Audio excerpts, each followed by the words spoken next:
Good afternoon, and my name is Georgi Gabrielyan. I'm from UC Davis, and this work is joined with Daniel Sumner, and it's on wine trade and economics of import duty and excise tax drawbacks. I know it says 40 slides, but I'm going to go really quick, so don't worry about that. Yes. Can you hear me now? Can you hear me now? Okay, better. So this is the path we're going to take, and I'm going to motivate the topic, and then we're going to talk about what this wine drawback actually is. But beforehand, we're going to start about duty drawbacks. What's a duty drawback? It's a drawback of the import duty. It's been around, at least in the United States, since 1789. It has been very popular in the United States. But it traditionally applies to manufacturing duty drawbacks and unused merchandise duty drawbacks. And what manufacturing duty drawback is, it is when the country imports some inputs and then they produce a final product, and then they get the drawback once they export the final product. And unused merchandise drawback is essentially when you import through a country. So you pay the duty, and then since it doesn't enter that market, you get your import duty back after exporting. So wine substitution drawback is neither one of those, at least. And it is really a type of unused merchandise drawback that allows substitution of exports with domestically produced wine.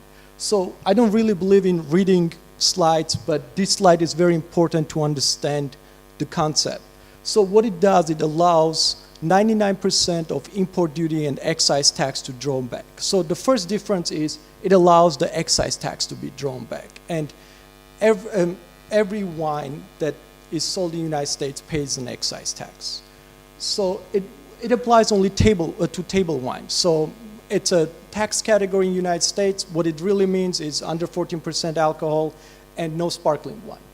And then there is this interchangeability. So you cannot basically import really cheap wine and export really expensive wine and get the drawback.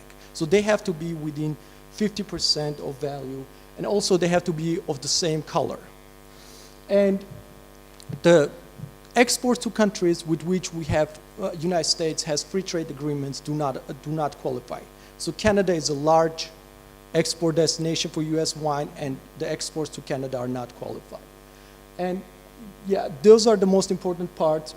It's important to understand that it's not a manufacturing drawback, and this excise tax component is really important because excise taxes in the United States per liter are really large. So I told you about the duty drawback, and this slide shows the duties and the excise tax.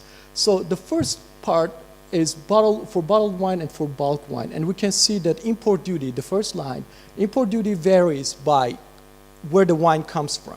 So we have free trade agreements with Australia and Chile, and they currently don't pay, in 2015, they don't pay any import duty. So wine enters freely, but every wine pays excise tax of 28 cents.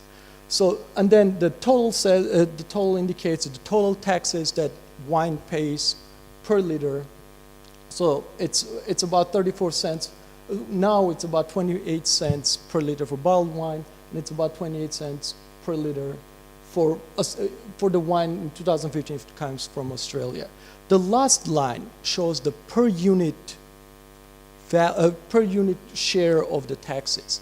So this last line is very important because we can see that this drawback of the excise tax and the import duty that a wine trader can ultimately draw back is an important share of bulk wine. It can be up to 41% of unit value. So it's really large amount. And so that's important to distinguish. This policy has a bigger impact on bulk wine than bottled wine. So how do we know that this wine drawback policy is actually a thing that people care about? We know this for two main reasons, basically. The first one is that other type of products want to be qualified under this policy. In particular, the Foster's Wine Estates applied to have a wine drawback applied to fortified wine, so wines of higher alcohol. But they got rejected because the policy penalty was clear that it has to be table wine. And then another thing I didn't mention here really quick, you have, the companies have up to 3 years to apply for this policy. So right now, in 2016, the US government decided that 3 years wasn't enough. So they actually needed 5 years. And in later slides, I'll explain why this can be an important thing. So, okay. So let's look at some data to see where the motivation comes from. This is the US bottled wine imports and US bottled wine exports. We see that US bottled wine exports were essentially flat from 2000 to 2015. And 2000 to 2015 is essentially the span of years that we're going to look at. And bottled wine imports were increasing. The picture for bulk wine is really different. So as you can see, before 2003, we were importing and exporting very little bulk wine. But after 2003, the dashed black line indicates the start of the wine drawback policy. After 2003, both bulk imports, US bulk imports and US bulk exports increased dramatically. And I told you that some exports to Canada do not qualify for the wine drawback policy.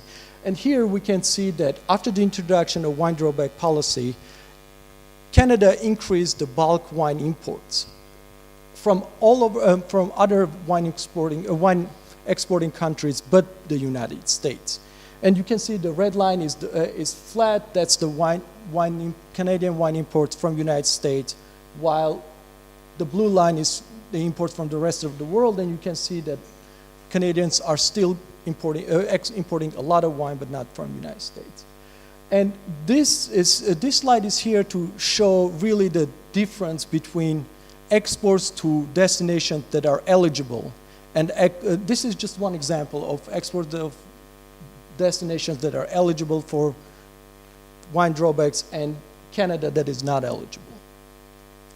So the literature review. This wine drawback policy is an international trade policy, so it fits right there in the vast international trade, between vast international trade topics, and it's these are just two papers that show where the wine drawback policy really fits. And the literature on wine drawbacks dates back to Adam Smith.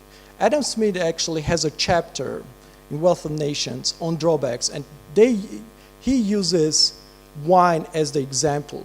It's just most of the literature is about manufacturing drawback or unused merchandise drawback. So up to this last paper by Sumner, Lapsley, and Rosa-Molina, no one really mentioned this wine substitution drawback, unused merchandise substitution drawback. And the literature on wine trade talks about different factors, but they again majority of them don't mention the wine drawback. And so now the conceptual, we start with, this is the introduction of the conceptual model. And it starts very basic, right? We have a winery profits, and wineries, the way I've modeled it, they can make profits out of 3 actions, basically. The top line indicates wine produced in the United States and sold in the United States. The second line is wine export, so you produce wine in the United States and you export. The third line indicates the wine that was imported in the United States and sold in the United States. You can see T stands for the tariff, and T stands for taxes, the excise tax, and D stands for the import duty. So next, this is still very basic. There is no drawback introduced here yet. So first order conditions show the indifference points of when you import or not, or when you export or sell domestically. And I told you about this drawback, and that in order to get the drawback, the imports need to be matched by export, some eligible exports. But the important part of the drawback and the way it affects wine trade is who gets to keep the drawback. And it all depends on this relative availability of imports in the United States that can be matched with potential exports. So this is really the most important part of this paper. It's this idea of who gets to keep it. Because if exporters get to keep it, then it acts as an export subsidy. And if importers get to keep the large share, because the imports are scarce, this acts as an import subsidy. So here in this slide, we introduce this delta, which is the share that exporters get to keep. And the winery profits, this is exactly the same as before, only here we introduce this delta in, so you see there's no delta in the first line because the first line is about selling domestically produced wine in the United States, and you don't get drawbacks for that. So if you export, you can potentially get you have a delta, the delta can be from 0 to 1, you can potentially have some drawback, which kind of adds to your price that the export price that you get. And then if the delta is positive for imports, then you draw back some of the taxes and duties that you paid to import the wine. So here, the next one shows, so these are the first order conditions before and after the introduction of the drawback. And the neat part is once you introduce this drawback, it is in the first order condition on top and bottom, and for any value, even any value of the delta, it either incentivizes the imports or it incentivizes the exports. So even for it's really important to understand that even for when delta is 0, that's not the same as the delta not being there. So even when delta is 0, I'll show you here. When delta is 0, the first order condition for exports is exactly the same as before. So exports are not getting incentivized, but the imports are getting incentivized by the full amount of the drawback. So this increases the imports. If delta is 1, it increases the exports. If delta is between 0 and 1, the drawback gets shared between importers and exporters. So if it doesn't matter what delta is, either imports or exports are incentivized, then some of the imports and exports are incentivized no matter what delta is. So this is our first expectation. We expect after the introduction of the drawback, the US table wine trade to go up, defined as the import quantities plus export quantities to go up. So basically, our first claim is this the wine drawback duty incentivizes trade in and out of the United States. So next the paper goes a little bit deeper, understanding that we trade wine in bulk and bottled, and I already told you that this policy is more important for bulk wine because the duties and the tax are larger share of the unit value of the bulk. And there we have that another expectation that the wine drawback really incentivizes the bulk wine trade because it's a more important, larger share of the bulk wine trade. And then we put another layer identifying that United States trades wine with multiple partners, both imports and exports. And we know that the exports to Canada do not qualify for the export duty drawback, for the duty drawback. So we have these two more expectations that the ratio of the exports to Eurozone countries over Canada will increase. And the same we separate United Kingdom, and we have the same expectation for the ratio of the quantity of US exports to UK over Canada.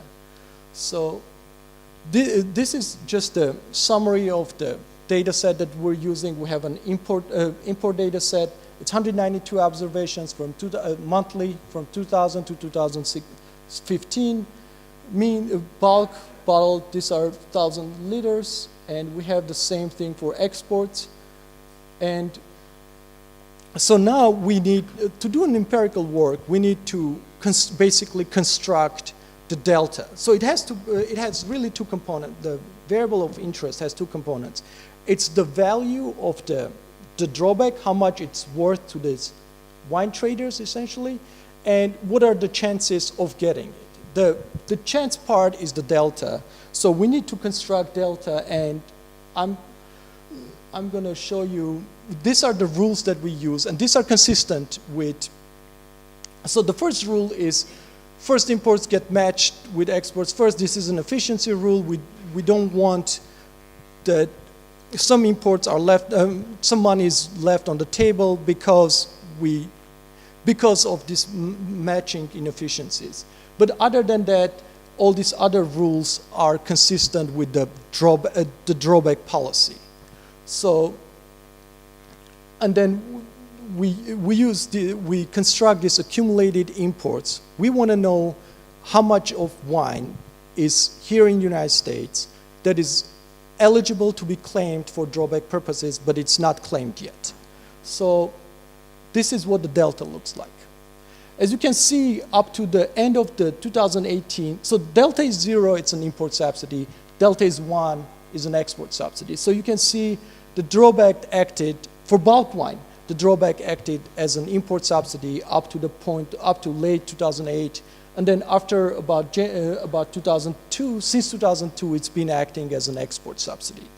So, and these are just, I had these 2 slides to show you the unit values of imports and exports. So these are the export unit values for bulk wine, and its frequency, so it's the frequency of months and countries. So we can see the most of the bulk wine comes in $1 per liter, while we have some of these wines coming in $3 and $4, but these are just very rare. The quantities associated, for example, with a $4 wine are very low. So it could be 1 month wine going, this is export, so this is 1 month wine going to China, a container of wine going to China that has $4 per unit value. And this is the import unit values. You can see that, again, import unit values are a little bit cheaper, but they are within this 50% of the values of export unit values. So these are very economically substitutable wines we're talking about, the imports and exports. And so then we have so I have a specification for export quantities and import quantities, and they're in logs. And this specification, I'm here just showing you the export specification, which is log of the wine exports.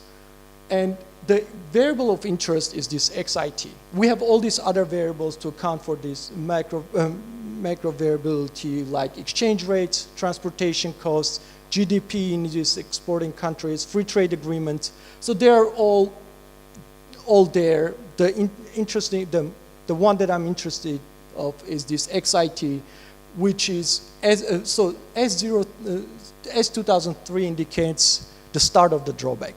Then I have this Canada variable that's 0 for Canada, and then we have delta, and then the last component is the